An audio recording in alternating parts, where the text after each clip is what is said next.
¿Qué tal? Buenas tardes. Como siempre, gracias por acompañarnos.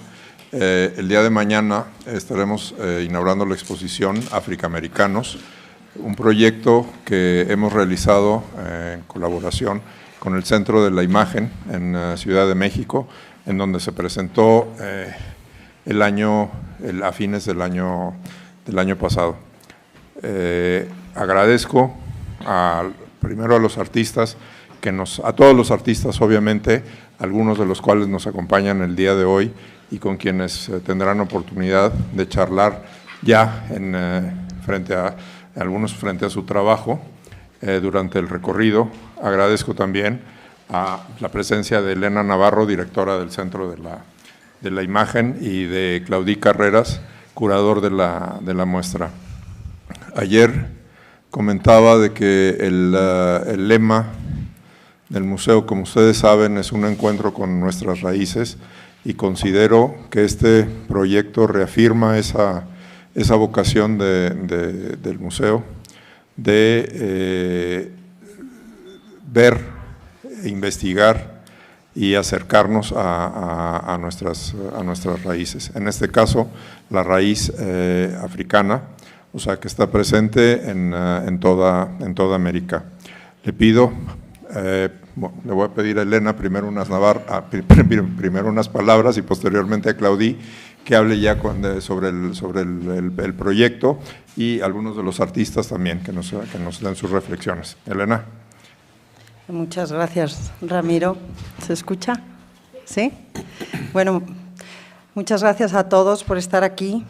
Yo estoy muy contenta de estar inaugurando esta exposición un año después de que se presentara este proyecto en el Centro de la Imagen, y agradezco enormemente al Museo Amparo por haberse sumado al proyecto desde el principio, porque la verdad es que sin esta colaboración no hubiera sido posible hacer esta magna exposición y el libro que se va a publicar también próximamente, que creo que maravilloso libro, ya está publicado. Y junto con RM… Y sin duda para nosotros esta fue una exposición única, una exposición histórica por muchos motivos, porque por primera vez se presentaba en México y en América Latina una reflexión de esta naturaleza a través de la imagen sobre las comunidades de los afrodescendientes en América Latina. También histórica porque es una exposición que cuenta 400 años de historia de estas comunidades, 400 años de invisibilización y de no reconocimiento de una realidad, y 400 años sin dudas de injusticias.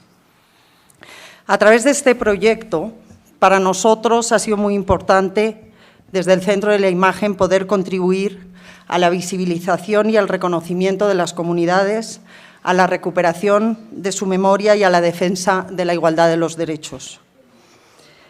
Y agradezco muchísimo el esfuerzo y el entusiasmo de todos los participantes, artistas, fotógrafos, pintores, los acervos, las colecciones, los antropólogos, los escritores, todos los que nos acompañaron en el camino, que fueron muchos para definir el proyecto, y sin duda a todos los equipos de trabajo, a los diseñadores, museógrafos, productores, que fueron muchísimos y que hicieron posible esta realidad.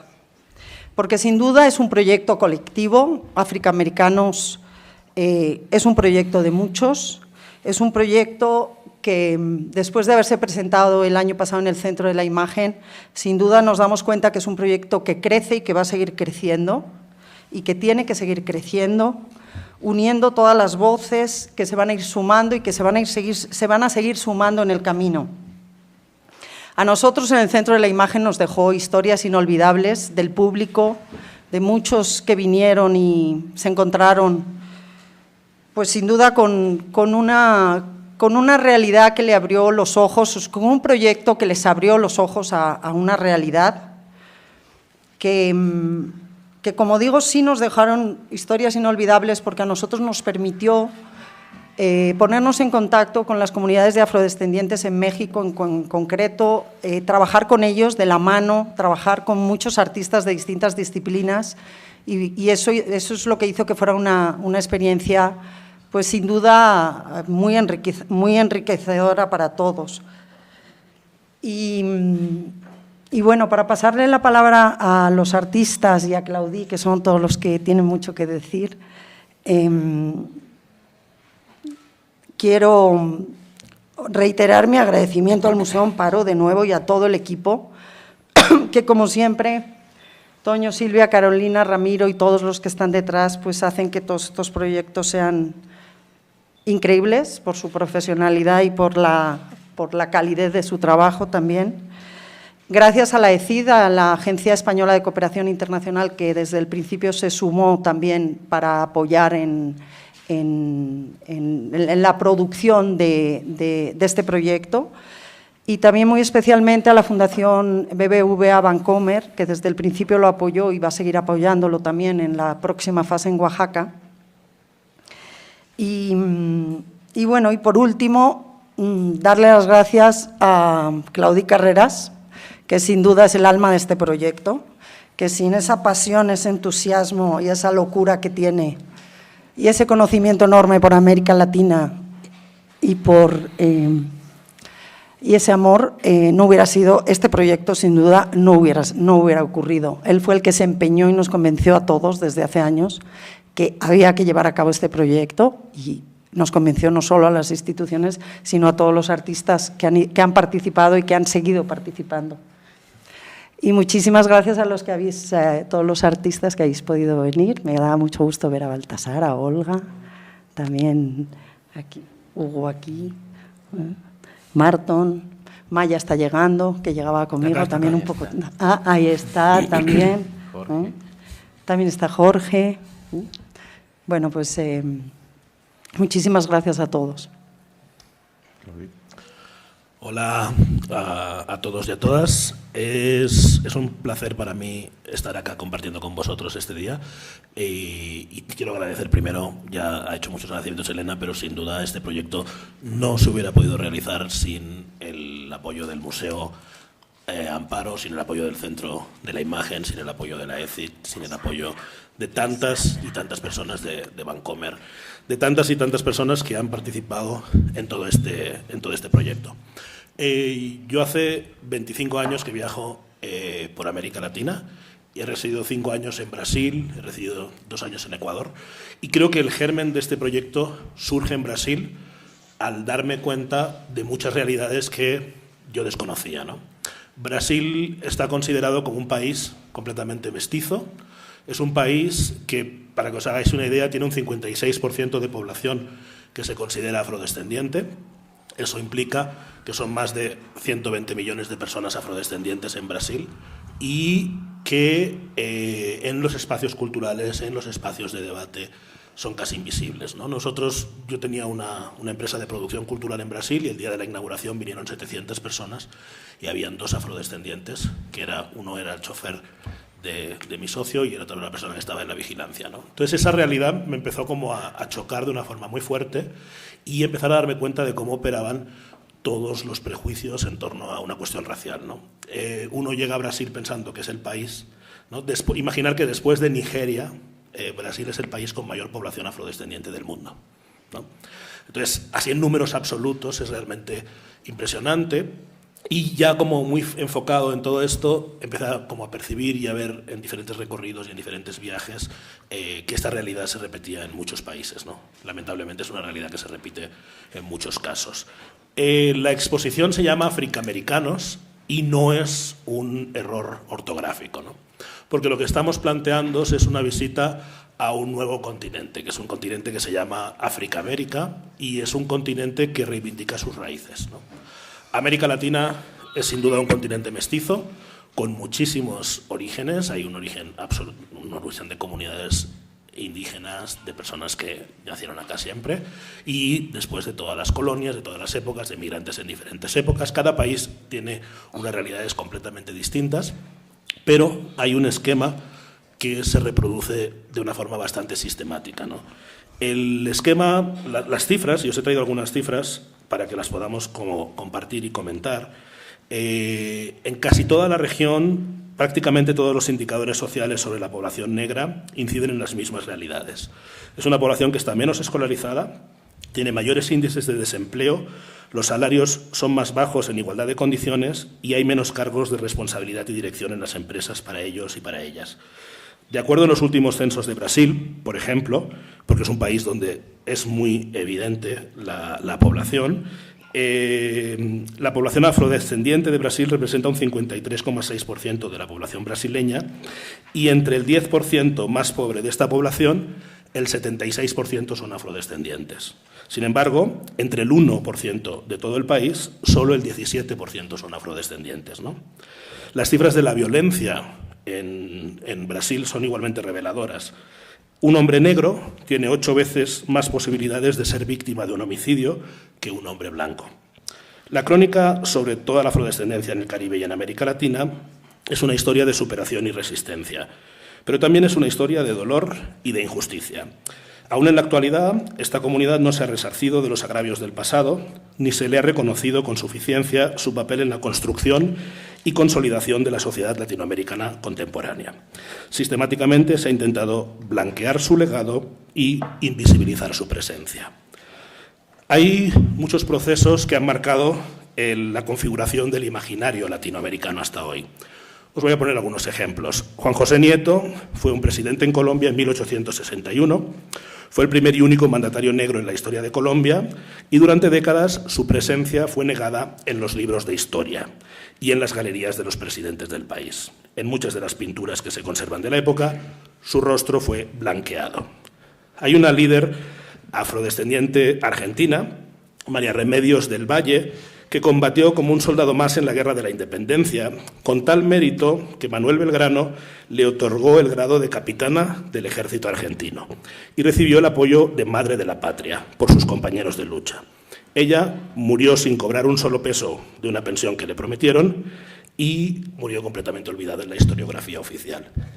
La historiografía oficial en América Latina se ha encargado de blanquear y de invisibilizar a los líderes de la patria. En 1810, por ejemplo, en Buenos Aires, el censo presentaba que un 20% de la población porteña era afrodescendiente. El 65% de las personas que mandaron a las guerras de la independencia en el frente de guerra, lo que se llama carne de cañón, eran afrodescendientes. Por eso Argentina tiene una población inferior, porque había unos números muy grandes de afrodescendientes. A fines del siglo XIX, en la Guerra del Pacífico, entre Chile, Perú y Bolivia, se reconfiguraron los territorios nacionales. Chile anexó de forma permanente Antofagasta y Tarapacá, mientras que Arica y Tacna fueron incorporados en un proceso que se llamó chilenización. El proceso de chilenización consistió en intentar desaparecer todas las huellas negras de una región que era chilena y afrodescendiente, Tacna y Tarapacá. Bueno, estos son solo algunos de los ejemplos de los muchos que no ilustra la historia oficial y que sistemáticamente han ocultado la presencia afrodescendiente en la región, ¿no?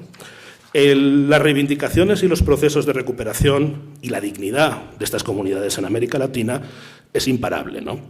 Es obvio que en un territorio tan extenso y con orígenes y realidades tan diversos, estos procesos no se desarrollan de forma uniforme. Pero también es cierto que muchos países comparten episodios muy parecidos que tuvieron proceso durante el periodo de colonización y que se han reproducido esquemas similares durante la consolidación de las repúblicas independientes en lo que a políticas raciales se refiere. Bueno, hay miles de cifras que os puedo compartir después cuando estemos conversando. Va a salir en breve, esperemos que nos llegue pronto, la publicación de Africaamericanos, donde vamos a poder ver todas estas cifras, donde hay textos de Sheila Walker, que es una investigadora norteamericana, que ha trabajado específicamente, es una investigadora afroamericana, que ha trabajado en todo el tema de la diáspora. Ella tiene un libro que se llama Conocimiento desde adentro, y son entrevistas y historias contadas por las comunidades afrodescendientes. Hay un texto de Germán Rey, que es uno de los decanos del periodismo en Colombia, que también ha trabajado mucho con temáticas raciales, y hay un texto de Abraham Nahon, que va a compartir con nosotros mañana la inauguración, y es especializado en temáticas de afro-mexicanos, ¿no? Sí, claro. O sea, en México, en México ahora nos va a hablar Hugo, que él es de la Costa Chica. En México se considera que un 1,5% de la población es afrodescendiente, pero solo fue hasta hace 2 meses que se reconoció en el Senado mexicano la posibilidad de ser afrodescendiente, ¿no? Entonces yo, por ejemplo, ayer que estaba visitando Puebla y recorriendo Puebla, después de todo mi recorrido, puedo identificar rasgos de afrodescendencia, y estoy convencido de que en Puebla hay muchos afrodescendientes que ni lo saben, ¿no? Hay una cuestión también con la cuestión racial que es muy complejo. O sea, nosotros tenemos una mezcla racial muy grande, todos nosotros. O sea, yo vengo de Barcelona, nosotros tenemos mezcla árabe, tenemos mezcla judía, que ya desde hace muchos años se intentó borrar, ¿no? Pero obviamente en Cataluña hay una parte muy importante de sangre judía, que fueron expulsados los sefardís, y de sangre árabe, por más que en España les cueste. Y en América, los números de la colonia, la población africana afrodescendiente en México era muy importante. Entonces quedaron guetos, que es lo que ha pasado siempre, sistemáticamente han quedado guetos culturales en comunidades que hasta ahora no le han importado al Estado, que eso es realmente lo que de alguna forma ha ido pasando en todos los países. Y es una realidad muy asustadora, porque en todos los países hay comunidades afrodescendientes que han quedado muy marginadas durante el paso del tiempo, que reproducen los mismos esquemas de falta de infraestructura, donde las carreteras son de tierra, donde no hay circuitos de sanidad, donde la gente está muy aislada, y en esos territorios es donde se han, de alguna forma, dejaron los gobiernos locales a las poblaciones afrodescendientes. Eso se repite Costa Chica, Coyolillo, Veracruz, se repite en la zona de la Costa de Mosquito de Honduras, Livingston en Guatemala, se repite en la zona del Caribe panameño, se repite en el Caribe de Nicaragua, se repite en la zona del Caribe colombiano, en la zona del Chocó Pacífico. O sea, y yo, en esta investigación, que duró más de 2 años y medio, he recorrido las comunidades afrodescendientes, ¿no? O sea, he trabajado en las comunidades, he podido ver cómo han vivido, y me resultaba muy, en un principio sorprendente, luego ya como muy reivindicativo, cosa como que hay que ponerlo sobre la mesa, el hecho de esta falta de infraestructura. Y ahora se está dando un problema adicional, que es que en este momento, donde con toda la explotación minera de lo que llaman tierras raras, o con todo el tema de también el narcotráfico, como han sido zonas que tradicionalmente han estado olvidadas por el Estado, son las zonas donde precisamente ahora se están implantando los narcotraficantes y la minería ilegal. No significa, porque como siempre se ha estado estigmatizando a los afrodescendientes, ahora sí es que claro, en las zonas afrodescendientes es donde está pasando todo esto, pero no son afrodescendientes quienes están haciendo estas matanzas. Lo que está pasando es que como son territorios olvidados, se está generando allá un punto de tensión, y son las zonas calientes en todos los países, ¿no? Entonces, lo que sí tengo claro es que hay una deuda histórica por parte de los gobiernos de toda América Latina, por parte de los gobiernos europeos, por parte de los gobiernos de las Naciones Unidas, para trabajar en torno a esta temática. Estamos en el decenio internacional de los pueblos afrodescendientes. Yo no sé muy bien eso qué significa, porque a nivel de políticas reales nos podrán decir nuestros compañeros que están en la mesa y que están abajo realmente qué significa eso, pero lo que está claro es que hay que tomar partido. Y hay que hablar, no solo son los pueblos afrodescendientes, estamos hablando de pueblos indígenas, estamos hablando de muchas realidades que han sido estigmatizadas, pero que simplemente han sido estigmatizadas para apartarlas y para poder pasar página de una historia que no pasó bien, ¿no? Para mí, el proceso de construcción de todo lo que es afroamericanos ha sido un proceso de desaprendizaje total, ¿no? Yo creía que la realidad iba en un sentido, y ahora percibo que las cosas son de una forma completamente diferente a como yo había concebido, ¿no?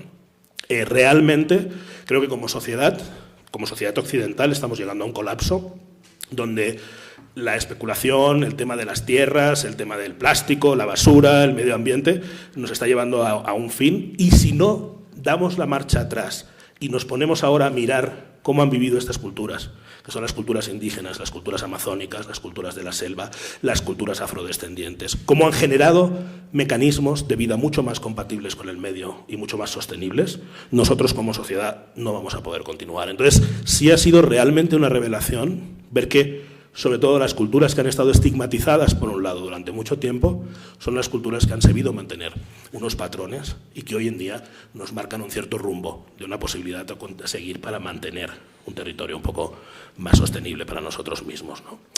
A nivel numérico, y para cerrar, porque tengo solo 15 minutos, la exposición son más de 700 imágenes, muchísimas imágenes. Están más de 40 proyectos artísticos de 70 artistas diferentes. ¿Por qué eso? Porque hay imágenes de archivo. Hay 5 archivos muy importantes. Está el archivo del Consejo Mexicano de Fotografía, un archivo que fue creado en el año 1978 en México a través del Consejo Mexicano, donde por primera vez en todo el mundo se recopilan imágenes de toda América Latina a través de autores latinoamericanos que presentan sus proyectos, ¿no? Entonces, en esa recopilación habían muchos trabajos de afrodescendencia y tenemos en la exposición copias vintage, joyas, auténticas joyas de los años 70 de todos estos autores latinoamericanos. También tenemos en la exposición imágenes del archivo Instituto Moreira Sales, que es un archivo donde podréis ver las únicas fotos de personas esclavizadas. No podemos hablar de esclavos, debemos hablar de personas esclavizadas, porque no eran esclavos voluntariamente, de personas esclavizadas que habían en aquel momento en Brasil. Brasil fue el último país del mundo en abolir la esclavitud y se dio la coincidencia de que la práctica fotográfica permitió tener fotos de personas esclavizadas. Entonces vais a ver en la exposición una sala donde están estas imágenes que son realmente conmovedoras. Está el archivo personal de Victoria Santa Cruz, que es una líder afrodescendiente peruana, donde podréis ver imágenes de su familia, y están también imágenes de las amas de leche del archivo Curret de Lima, ¿no? Hay este recorrido por archivos y luego 35 proyectos contemporáneos de autores que son afrodescendientes y no afrodescendientes que han trabajado toda esta temática. Acá tenemos a Hugo Arellanes, que viene de la Costa Chica, a Marton Robinson, que trabaja en Los Ángeles, pero que viene de Costa Rica. Está con nosotros también, para que lo sepáis, Jorge Panchoaga, que ha trabajado en Palenque, que es la primera ciudad que fue, dicen que es el primer pueblo libre de América, porque en el año 1608 fue. 1603, Bencos Biojó, que era un líder afrodescendiente, proclamó la libertad y nunca pudieron ser ocupados por los españoles. Entonces era un pueblo libre de América desde 1603, ¿no? Y Jorge ha trabajado en esa comunidad. Está con nosotros también Sandra Eleta, es una persona que es fundamental en todo el proceso de reivindicación social en relación a temáticas de negritud en Panamá. Sandra tiene un trabajo fotográfico maravilloso, pero no solo es su trabajo, como también su implicación. Toda su vida la ha destinado a poder ayudar a la comunidad. Es una de las fundadoras del taller de Portobelo, del taller de pintura de Portobelo, y hay un mural increíble que han hecho los chicos del taller de pintura de Portobelo. Virgilio lo ha hecho también Tatú, y lo ha hecho Gustavo, junto con Olga y con Baltasar, que están acá, y que os van a poder hablar de lo que significa esa cosmovisión de ese mural. El mural creo que es un acento fundamental para entender toda esta realidad, y Sandra, desde el taller de pintura, desde la Escuela del Ritmo, desde su obra, ha trabajado muchísimo, durante muchísimos años, en apoyar la cultura de Portobelo. Es otra persona fundamental en la exposición, ¿no? Entonces, bueno, el sábado vendrán más autores mexicanos, vais a tener aquí a más gente, pero creo que es un punto de partida muy importante para un tema que no se cierra acá. Esto es solo una aproximación de las muchas que tienen que haber, desde muchas disciplinas, porque realmente estamos en algo importante que hay que sanar, que hay que reflexionar y que hay que cubrir. Muchas gracias. Y paso la palabra a Hugo. Hola, buenas tardes a todos. Pues yo les voy a hablar un poco del contexto mexicano. Empezaré por explicar un poco qué es el Decenio Internacional que declara la ONU en 2015. En 2015 se reúnen muchos líderes mundiales pues con defensores de derechos humanos, y estos defensores pues dan como un ultimátum a las Naciones Unidas para que empiecen a resarcir todo el daño que se le hizo a la población pues africana al arrancar a sus hijos en la época colonial. Entonces los 3 puntos que se piden a todos los estados-nación es que haya un reconocimiento, justicia y desarrollo para todas estas comunidades. Apenas el 31 de julio México acaba de reconocer que tiene población afrodescendiente. Desde hace unos 10 años empezaron estados como el de Oaxaca, después el de Guerrero, en 2017 la Ciudad de México, en sus constituciones locales aceptan que tienen población afrodescendiente, pero no es hasta hace un mes que México ya acepta que tiene población afrodescendiente a nivel nacional y ya estamos en la Constitución federal. Aún falta mucho, es cierto que es de celebrarse como personas afrodescendientes que somos, como afromexicanos, que se tiene que celebrar que ya estamos en la Constitución, pero hace unos días venía platicando con Claudí. Yo soy activista por esta población, soy afrodescendiente por parte de mi padre, y le decía que falta pues que se nos reconozca como todo el legado histórico, cultural, económico y social que hemos tenido en México, porque el reconocimiento que tenemos hasta ahora es un reconocimiento que solo dice se acepta que tenemos población afrodescendiente, pero no se acepta todavía todos los aportes que hemos tenido a la nación. Falta que en nuestros libros de texto se mencione a estas personas como Vicente Guerrero, un personaje afrodescendiente y que con el paso de los años en las pinturas oficiales se ha venido blanqueando, a José María Morelos, a Juan N. Álvarez, todas estas personas que han estado en nuestra historia mexicana. Creo que para nosotros como afrodescendientes es muy importante también tener como símbolos. Entonces, eso es una de las cosas que siento que sí falta y que es obligación del Estado ponerlo sobre la mesa.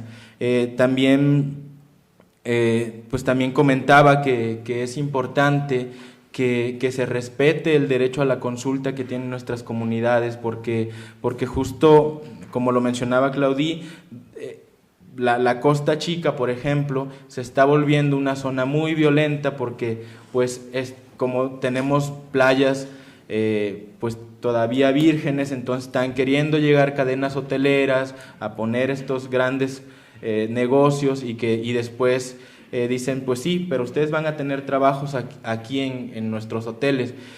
No queremos trabajo en sus hoteles porque nos van a pagar pues una miseria, entonces no, queremos el desarrollo de acuerdo a nuestra cosmovisión. Entonces, no pueden llegar a imponernos modelos económicos que justo no van con esta relación que nosotros tenemos con el medio ambiente.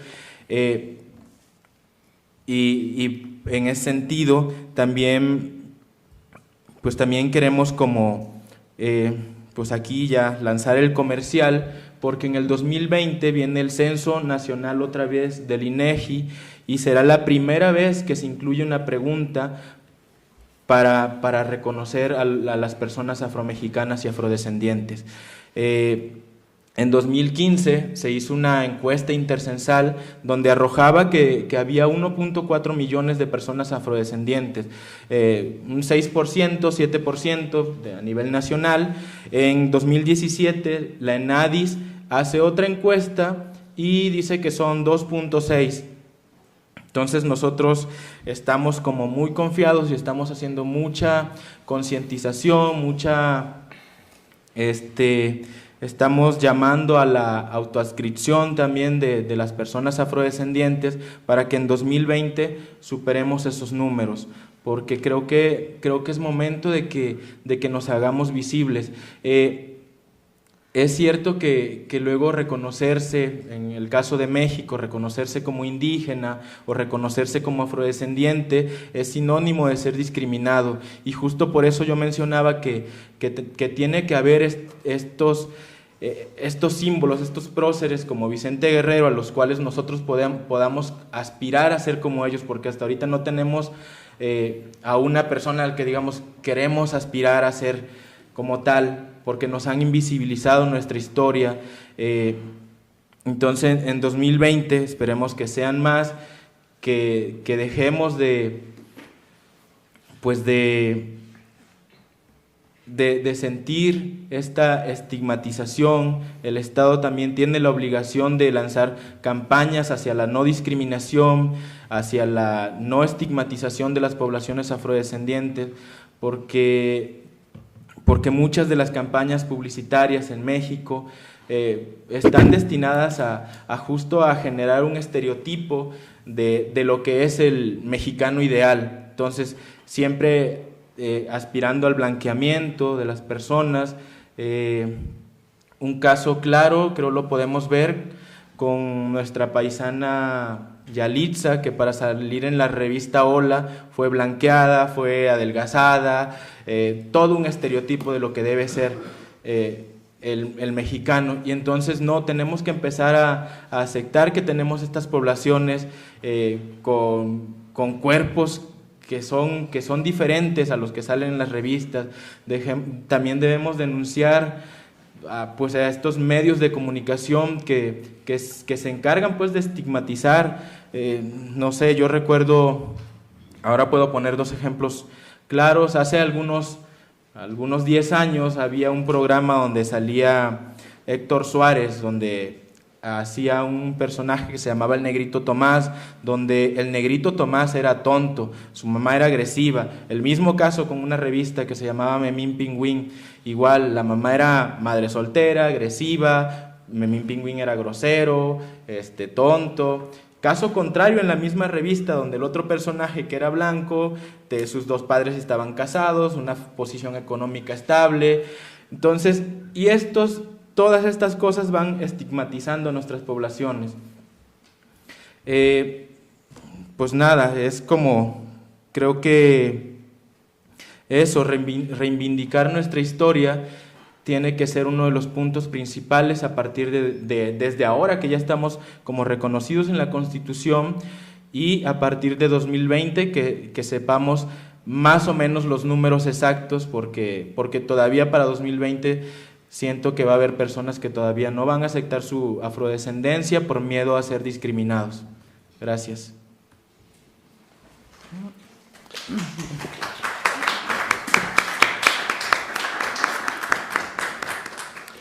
Marton viene desde Costa Rica y vive en Los Ángeles y también es un artista de la exposición. Buenas tardes, gracias por la presencia, por la invitación.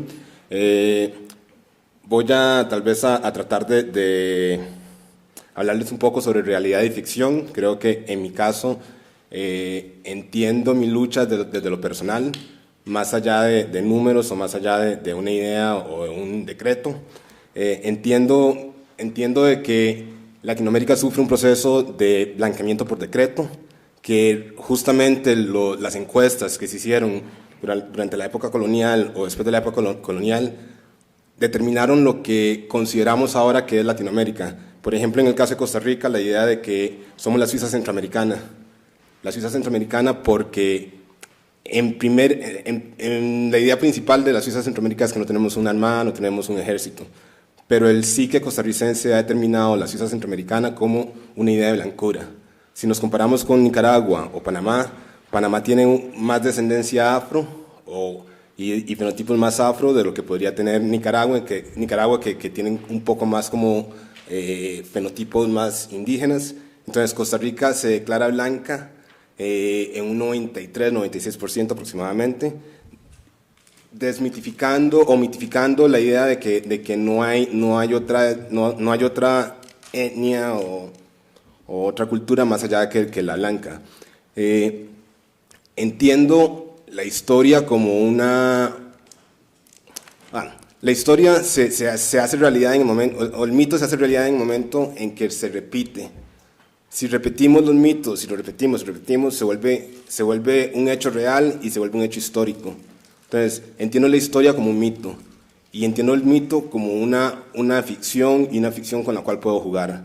Entonces, creo que es importante entender que procesos como estos sí son procesos que visibilizan prácticas, pero al mismo tiempo hay que entender que más allá de visibilizar prácticas necesitamos empoderamiento, y el empoderamiento llega con un empoderamiento real que es económico. Entonces, si estamos presentes en la televisión o en los medios, también queremos estar presentes de alguna forma en tener acceso a poder estudiar, a poder tener los servicios básicos y también garantizarnos una herencia para nuestra familia, de alguna forma. Mi proceso o la forma en la que trabajo desde el archivo. Tengo aproximadamente unos 12 años en que vengo recolectando información que veo en periódicos, información que veo de fuentes de noticias, y trato de procesar esa información para desarrollar mi trabajo. Juego con la ficción, tal y como la historia ha jugado con la ficción, para recrear mi propia historia. Tengo la oportunidad de viajar por toda Latinoamérica y entender mi proceso como un proceso que cambia y muta dependiendo del lugar donde me encuentro. Si estoy en Costa Rica, entiendo cómo funciona la cuestión racial en Costa Rica. Entiendo la cuestión racial acá en México desde una jerarquía. Entiendo que cuando camino por las calles de México y me dicen moreno, tengo que parar a la persona que me dice moreno y decirle, no, yo no soy moreno, soy una persona negra. Porque el momento que me dice que soy moreno, yo sé que la persona que dice moreno se está poniendo en una posición más alta de la que soy yo. Porque si yo soy moreno, esa persona es blanca. Entonces creo que son términos y son como que ciertas vicios que tenemos en el lenguaje, y entender el lenguaje como una forma de violencia, que a través del lenguaje podemos castrar y podemos dar ideas o podemos concebir ideas. Entonces, por ejemplo, mi proceso o el trabajo que estoy desarrollando ahora se centra dentro de esta idea de tecnologías decoloniales.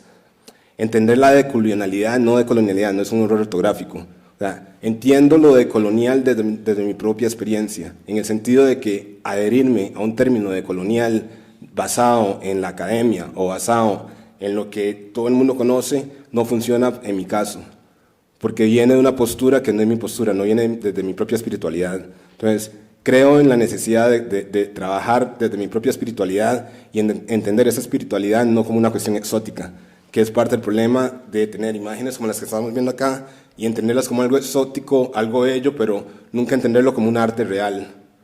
Entonces, creo que mi lucha desde la imagen es esa, como que entender de que los procesos dentro de los cuales participo son procesos que deben estar en igual condición que otro artista blanco, otro artista de otras zonas o regiones. No soy una persona exótica y no deseo ser visto desde lo exótico. Mi trabajo tiene que ser visto desde una postura que engloba todas las artes visuales. En ese caso, creo que para mí es necesario y es importante siempre posicionarme dentro de eso.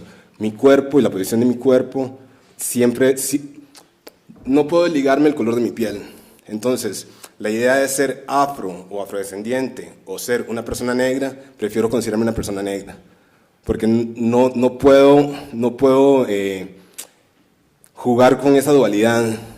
Tengo un término que utilizo mucho que es el colorblind switcheroo, que digamos que sería una persona que es ciega, que no ve color, pero tiene la capacidad de cambiar de acuerdo al lugar donde se encuentre. Y creo que sucede mucho con las personas latinas. Las personas latinas cuando están en Latinoamérica se consideran blancas. Llegan a los Estados Unidos y se dan cuenta que no son blancas. Entonces, tienen esa capacidad de llegar y decir, no, en Latinoamérica soy blanco, llego a los Estados Unidos y me considero brown, o lo que llamarían un moreno. Entonces, eso creo que es importante para mí, entender de que mi práctica es una práctica que nace de la realidad que vivo todos los días y que proceso esa realidad y proceso las imágenes que voy encontrando dentro del archivo para crear una nueva lectura y crear una nueva ficción, y esa ficción es la que me interesa representar a las personas. Y otra vez, no ser visto desde lo exótico o como una práctica más que se sale de lo normal.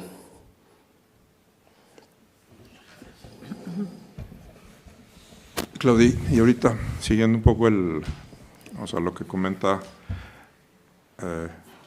Marton, es el proceso artístico, o sea, porque o sea, es de eso parte el proyecto, ¿no? del proceso de la fotografía, o sea, y como comenta son artistas. Entonces, eso ¿cómo viste? ¿Cuál fue tu experiencia en las comunidades? ¿Cómo se maneja también en la otra parte de cada país? Entonces, a mí en en la investigación me interesa mucho el proceso artístico y la conceptualización visual como una forma de investigación, pero al mismo tiempo no podemos eliminar que es una forma de regeneración de los propios estereotipos. Entonces hay una necesidad de abordar la reflexión sobre lo que es un estereotipo y cómo trabajar con ese estereotipo y cómo los autores, los artistas trabajan con ese imaginario, ¿no? Esta exposición es un conjunto de imaginarios donde tenemos imágenes de más de 70 autores, donde dialogan imágenes más documentales con imágenes de archivo y con trabajos y proyectos artísticos como las instalaciones de Jorge, la instalación de Marton, la instalación de Hugo, que son instalaciones concebidas especialmente como una propuesta para también la exposición, ¿no?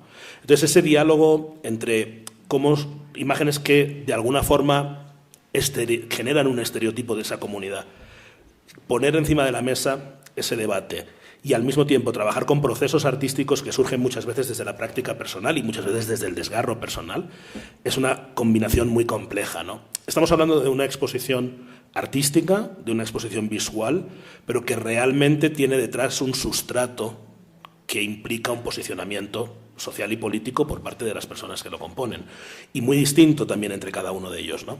Entonces, el proceso tiene como varias líneas, ¿no? Hay un proceso creativo, por lo tanto, la calidad de todos los trabajos y la propuesta a mí me parece que es excepcional, y ese ha sido uno de los criterios. Es decir, aquí no hay un tema social y vamos a poner cualquier trabajo, sino que todos los trabajos que están representados en la exposición para mí son proyectos que pueden dialogar en cualquier otro foro, porque son proyectos hechos por creadores de primer nivel y trabajando en la práctica contemporánea de una forma muy poderosa, pero al mismo tiempo se refieren a un referente, ¿no?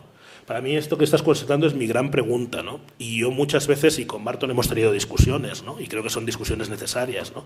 Porque cuando tú generas este tipo de propuestas, ¿hasta qué punto estás tirando de los estereotipos y hasta qué punto estás cuestionándolos?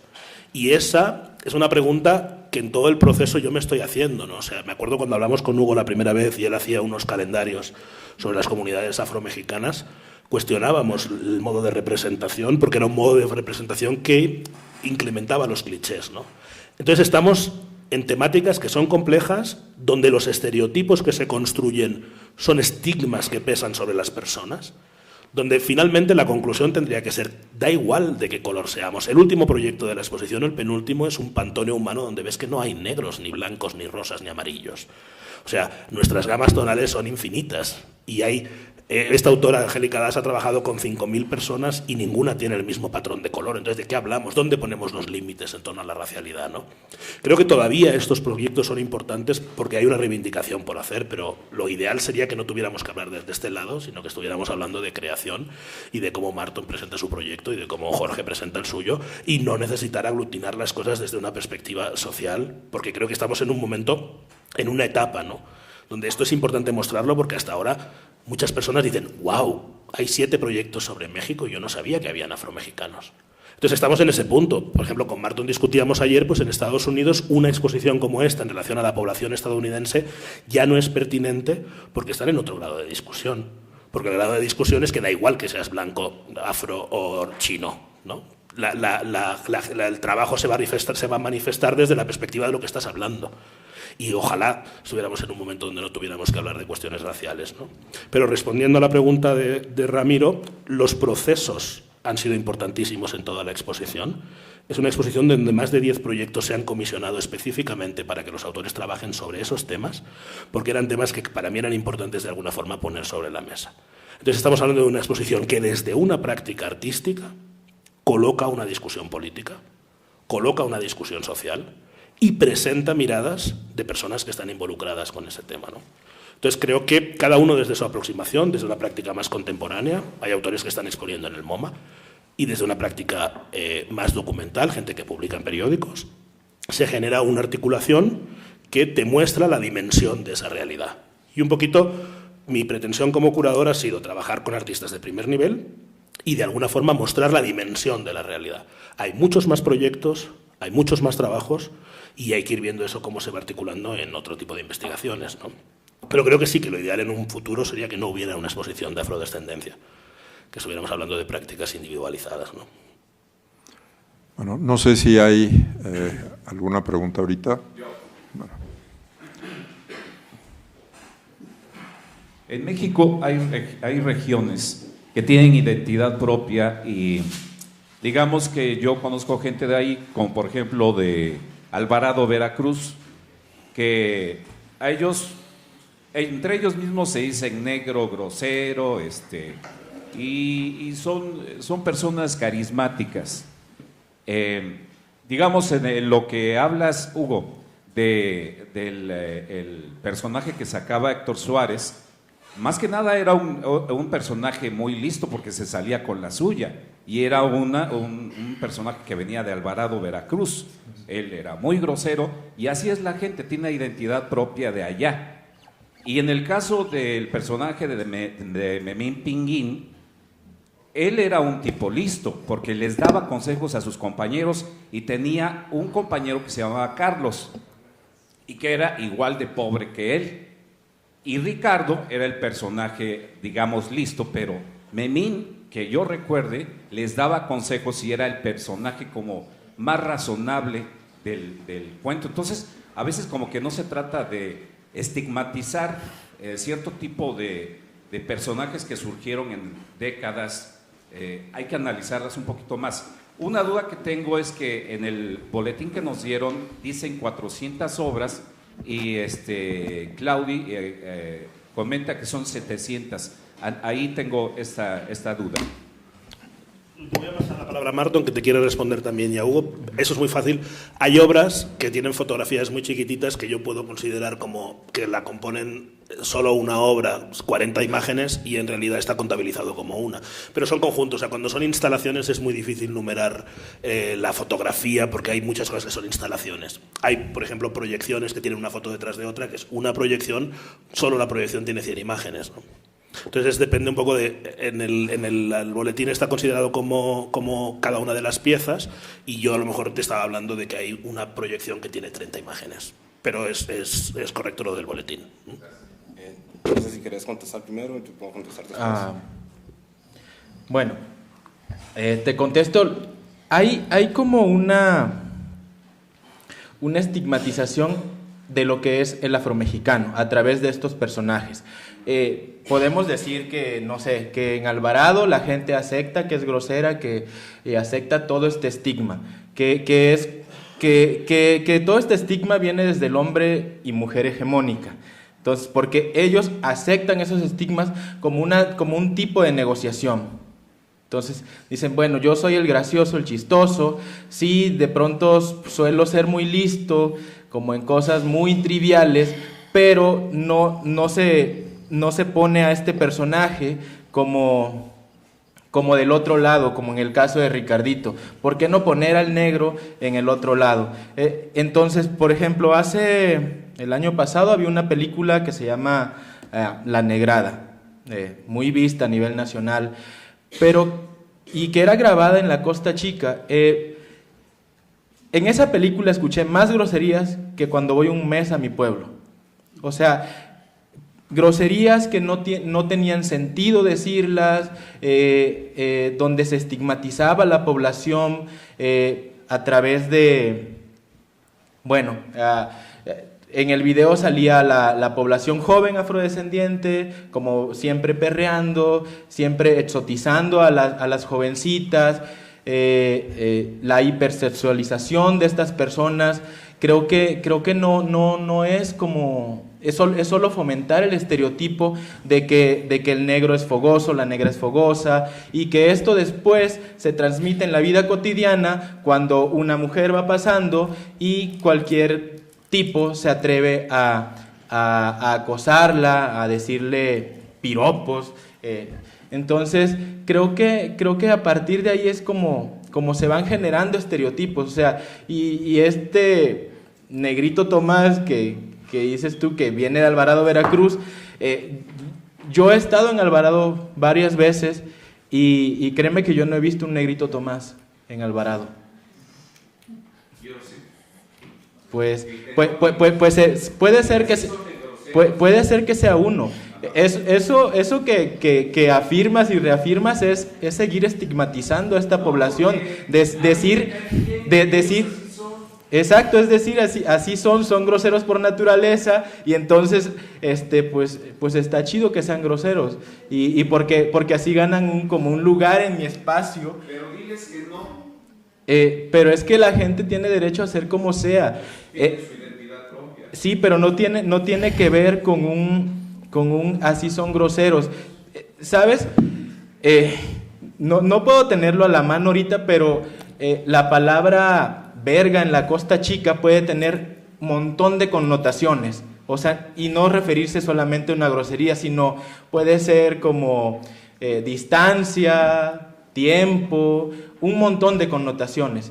Entonces, tomarlo como siempre, como una grosería, es erróneo. Bueno, no voy a entrar en una discusión contigo con respecto al tema, pero te voy a hablar un poco sobre la diasporiedad de la imagen. Estamos hablando de la imagen de Memín Pingüín. La imagen de Memín Pingüín se reproduce por toda Latinoamérica. Es una imagen que nace acá en México, existe en Costa Rica, en Argentina, en Brasil y en toda Latinoamérica. Memín Pingüín no es un personaje original de México, pongámoslo así. Viene del personaje de los Estados Unidos. Es un personaje que se repite en Costa Rica también. Lo tenemos a Memín Pingüín y es Cocorí. Entonces, te digo, la imagen que se representa con Memín Pingüín, a pesar de que para usted es una imagen que la acerca a lo que usted cree que es la negritud, no es la negritud. En Costa Rica se dice que Cocorí es el personaje que la gente identifica como la persona negra. Es un personaje que, al igual que Memín Pingüín, mamá soltera, vive en la costa y pobre. Casualmente, en la época en la que sale Memín Pingüín, está basada en la historia del Atlántico de Costa Rica. Se toma como un personaje ignorante, cuando la realidad en ese momento en Costa Rica era que las personas que tenían mayor educación eran las personas negras que venían de Jamaica a trabajar en el ferrocarril, personas que no solamente hablaban español, pero también hablaban inglés. La razón por la cual en Costa Rica el segundo idioma más hablado es el inglés es justamente porque las personas negras hablábamos inglés. Porque habrían escuelas, porque, no, déjame terminar, estás controlando acá la palabra, estamos acá hablando, estamos tratando de explicarte, estás imponiendo tu palabra sobre lo que estamos tratando de decir. Te estoy explicando la imagen, no quiero entrar en discusión, estoy explicando la imagen que te estás refiriendo, es una imagen diaspórica, que es un estereotipo. Que sea una imagen que te identifique a usted o identifique a la población de México, esos son ustedes, no me identifica a mí. Para mí es un estereotipo, yo soy negro, es un estereotipo, yo no soy Memín, no tengo la idea ni el pensamiento de Memín. Entonces, creo que estás entrando en este juego de poner tu pensamiento sobre la realidad. Entonces, creo que no es un asunto de ser listo, es un asunto del estereotipo. La persona, o sea, lo estás viendo como listo cuando la persona, cuando Memín... Por favor. Creo que lo que comenta Marta no es correcto. O sea, se están poniendo posiciones, se hizo una pregunta, se está contestando la pregunta. Entrar en discusiones ahorita es quitar oportunidad también a otras personas de preguntar. Entonces, gracias y seguimos con… Acá. Allá, sí. ¿Ya? Sí. Ok. A ver, eran dos cosas, pero ya se me fueron, creo. No. Hugo, a mí me gustaría que hablaras, y no sé, Ramiro también, hasta ahora el Estado mexicano, ¿cómo ha abordado el tema de la negritud? Porque tenemos a Conaculta, tenemos culturas populares, y hace mucho tiempo, INA mismo incluye el tema de la negritud, pero ¿cómo lo han abordado? ¿Acaso de una manera muy paternalista, quizás? ¿Acaso con cierto exotismo, volviendo a eso? Y no en esa noción de igualdad, que también es una demanda importante. Y eso va, Marton, a mí me parece que a veces en Estados Unidos puede que sí digas, es igual, y que no hay que decir, es que es el artista negro. No hay que decirlo, pero justamente no se puede decir negro en Estados Unidos, entonces también hay unas ganancias, pero a la vez hay otras pérdidas, y el lenguaje en Estados Unidos, ahí usas negro y tienes problemas, ¿no? Entonces, ¿qué opinas de eso? Porque es que en toda esta discusión parece que avanzáramos en algo, pero en otras cosas como que nos devolvemos, en los distintos países nos pasa a todos también, ¿no?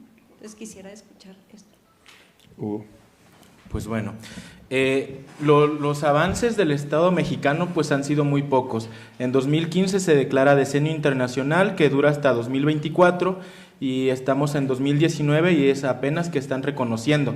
Yo lo llamo medio reconocimiento porque aún no se aceptan los aportes culturales, políticos y económicos de los afrodescendientes al Estado-nación mexicano. Entonces, y todavía falta la justicia, falta el desarrollo, que todavía hay comunidades en los estados de Oaxaca, Guerrero, que son los que conozco de más cerca, donde ahí todavía a veces no hay escuelas, no hay clínicas, no hay calles pavimentadas. Entonces, como que ha sido pues muy poco el avance por parte del Estado-Nación. En el caso de la academia, mencionabas, por ejemplo, a Lina, sí, pues de ahí creo que podemos como que hemos tenido el apoyo para esta parte de la visibilización de lo que es el afrodescendiente. En algunos casos de manera errónea, porque luego no solo van, no sé, 3, 4 días y ya quieren escribir un libro sobre qué es el afrodescendiente o cómo somos los afrodescendientes, en el caso de la Costa Chica. Durante mucho tiempo se ha estado utilizando el término tercera raíz, para mí muy mal utilizado y un término erróneo porque considero que, por ejemplo, en el caso de la Costa Chica nosotros tendríamos que ser la primera raíz porque hay más afrodescendientes que población blanca o población indígena. Entonces, alguien me preguntaba, ¿y cómo solucionas esto de querer erradicar el término tercera raíz? Yo decía, hay que empezar a decir que todos somos raíces. O sea, no tenemos por qué jerarquizar a las personas, decir esto es más importante, después sigue esto y después esto, porque volveríamos, no sé, a siglo XIX con las castas otra vez. Entonces creo que no es un término adecuado. Eso es lo que y ahorita creo que lo que le toca al Estado es, como decía hace rato, implementar campañas hacia la no discriminación, hacia erradicar estereotipos, generar leyes secundarias a partir de este apartado C que se agregó al segundo constitucional, donde dice que se reconoce ya la población afrodescendiente y afromexicana. También empezar a hablar de pueblos afromexicanos. No podemos seguir hablando de un pueblo afromexicano porque no es lo mismo el pueblo de Oaxaca, no es lo mismo el pueblo de Guerrero, no es lo mismo el pueblo de Veracruz. Cada pueblo tiene su propia cosmovisión. Un dato interesante es que, por ejemplo, en el Estado de México es donde más afrodescendientes hay, arriba de 300,000 afrodescendientes, más que en Guerrero, más que en Oaxaca, más que en cualquier otro estado. El Estado de México es el número 1 en número. Proporcionalmente está el Estado de Guerrero por su población, y también tenemos que erradicar el estereotipo de que los negros solo nos encontramos en las costas. O sea, no, hay afrodescendientes en Zacatecas, Guanajuato, Coahuila, prácticamente todos los estados de la República tuvieron población afrodescendiente. En algunos el fenotipo se ha absorbido, como en el estado de Chiapas, se absorbió muy rápido por la mezcla que hubo con población indígena, pero a estados que hemos estado más alejados, como el estado de Guerrero, que no pasa la carretera federal sino hasta los años 40, pues por eso también como esta mezcla y la pérdida del fenotipo pues ha sido más lenta. Gracias. Yo nada más, o sea, no puedo hablar de qué ha hecho el Estado, simplemente, y ahorita estaba pensando, ayer comentaba Claudí cómo consideraba él la curaduría y que era, o sea, juntar una serie de preguntas. Coincido en eso y creo nosotros como institución lo que tratamos de hacer es poner un tema sobre la mesa. O sea, obviamente las perspectivas, y lo estamos viendo ahorita, hay diferentes puntos de vista, es generar esa conversación y visibilizarla, que muchas veces, o sea, no sé qué tanto hayamos hablado en nuestras casas o en conversaciones, o sea, sobre temas en específico, y creo que eso es lo que Eso es lo que hemos tratado de hacer a través de los proyectos. Obviamente hay opiniones, o sea, diversas, opiniones encontradas, y creo que esa es la parte interesante, o sea, de cómo podemos exponer nuestros puntos de vista, o sea, de una manera, o sea, que no que lleguemos a acuerdo, o sea, eso sería el ideal, pero de tener una conversación sin entendiéndonos y entendiendo con quien tenemos esa conversación. No sé, Martín. No, voy a referirme desde el lenguaje que es parte de mi investigación, y creo que en primer lugar definir negro y persona negra son dos cosas diferentes. En los Estados Unidos sí esta es la discusión sobre esta temática, no hay un consenso real o no hay un consenso total de que yo no me considero latino, soy tico. Entonces, afrolatino, no sé si entro dentro de esa casilla, por decirlo así. Afroamericano, no me considero afroamericano porque creo que es un término que está exclusivo para los Estados Unidos en alguna forma. Entonces, creo que más allá de cuál término es el correcto, creo que hay que entender el vocabulario que utilizamos, y si lo estamos utilizando, entenderlo dentro de qué contexto se utiliza, y al fin y al cabo creo que es un asunto de identificación. Cada persona tiene derecho a identificarse como quiera identificarse, entonces puede ser afrodescendiente, afroamericano, persona negra. Creo que es una decisión de cada persona, y no creo que lleguemos a un consenso de la palabra correcta que se pueda utilizar. O sea, no sé, ¿ustedes están de acuerdo que son blancos? ¿Los llamamos mestizos? ¿Cómo los llamamos? Entonces creo que va un poco dentro de ese mismo discurso, como que, ¿qué decimos? ¿Somos personas? ¿Somos humanos? No sé. Sí quisiera, creo que hay una serie de preguntas, me gustaría que las hiciéramos en salas. Creo que es importante, y repito, ver la obra, ver el proceso, de eso es lo que se trata el proyecto. Entonces creo que ya viendo también, o sea, cómo responde cada artista, cómo expone lo que piensa, es interesante. Gracias, y les recuerdo mañana, o sea que mañana habrá una conferencia por parte de Claudí, una conversación, un diálogo entre artistas también, que puede ser interesante, y creo que están surgiendo cosas importantes en este diálogo. Bueno, en el caso mexicano, adoptamos el término afromexicano después de una reunión en 2011 en Charco Redondo, en el estado de Oaxaca, donde se consensó que necesitábamos un término legal para agregarnos a la Constitución. Entonces fue afromexicano. Cada quien en sus estados puede seguir llamándose negro, jarocho, mascogo, moreno, como quieran. De hecho, hay muchos términos que se van a ir apropiando en esta encuesta del INEGI dependiendo de su estado. Entonces, pero como el término general es afromexicano. Gracias.